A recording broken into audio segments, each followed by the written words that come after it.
மீண்டும் ஒரு முறை மாண்புமிகு ஆளுநர் அவர்கள் சட்ட விதிகளையும் மரபுகளை மீறி செயல்பட்டு அவையிலிருந்து வெளியே சென்றிருக்கிறார். ஆளுநரின் செயல் பதவிக்கு அழகல்ல. இந்திய ஆர்டிகல் படி மாநில அரசால் தயாரிக்கப்பட்டு ஆளுநரால் முழுமையாக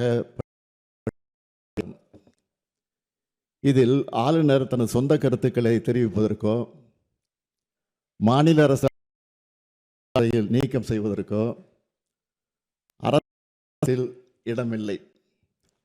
அரசமைப்பு சட்டத்தில் ஆளுநரை வைக்கக்கூடிய 176 வழிவகை செய்யப்படவில்லை. இருப்பினும் நாம் அவ்வாறு சில விளக்கங்களை குறிப்பிட்டு நேற்று அரசுக்கு கடிதம் எழுதி தொடர்ந்து அவருக்கு அதற்கான பதிலும் அளிக்கப்பட்டிருக்கிறது. இந்த நிலையில் மாண்புமிகு ஆளுநர் அவர்கள் வேண்டுமென்றே அரசமைப்பு சட்டத்தை மீறிய ஒரு செயலை செய்துள்ளார். ஆளுநரின் செயல் என்பது நூற்றாண்டுகால மரபையும் நீண்ட பாரம்பரியத்தையும் கொண்ட இந்த மக்கள் சபையை அதன் மாட்சிமையை அவமதிக்கும் செயலாகும் என்றே நான் கருதுகிறேன். 10/4/2023 அன்று இதே பேரவையில் நான் ஆற்றிய உரையின் ஒரு பகுதியை நான் இங்கே நினைவு கூற விரும்புகிறேன்.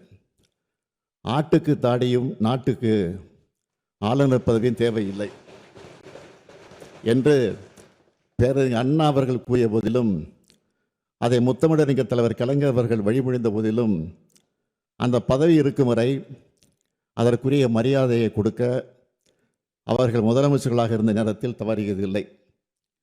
அவர்களது வழியை பின்பற்றி நானும் அதிலிருந்து இம்மி அளவும் விலகியதில்லை. இந்த அரசும் தவறியதில்லை என்று அன்றைக்கு நான் எடுத்துரைத்தேன்.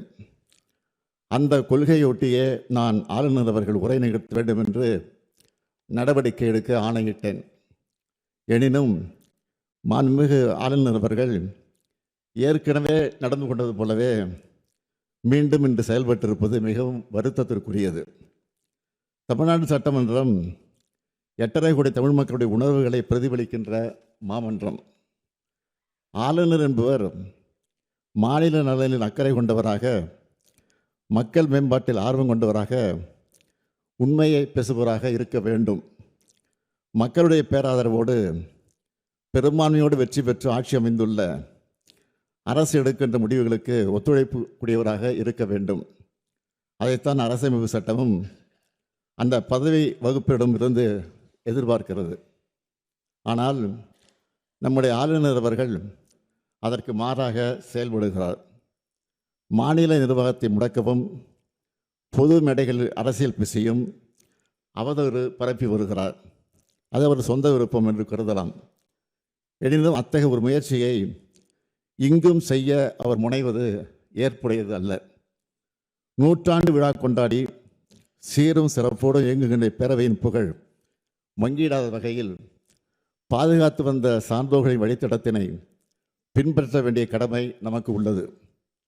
வரலாற்று பெருமை கொண்ட இப்பேரவையின் மாண்பினை பாதுகாக்க வேண்டிய முதல் பொறுப்பு எனக்கு உள்ள காரணத்தால் கீழ்காணும் தீர்மானத்தை மாண்புமிகு பேரவைத் தலைவர்களின் இசைவோடு சட்டமன்ற பேரவை விதி 17 தளர்த்தி முன்மொழிந்திட அனுமதி கோருகிறேன்.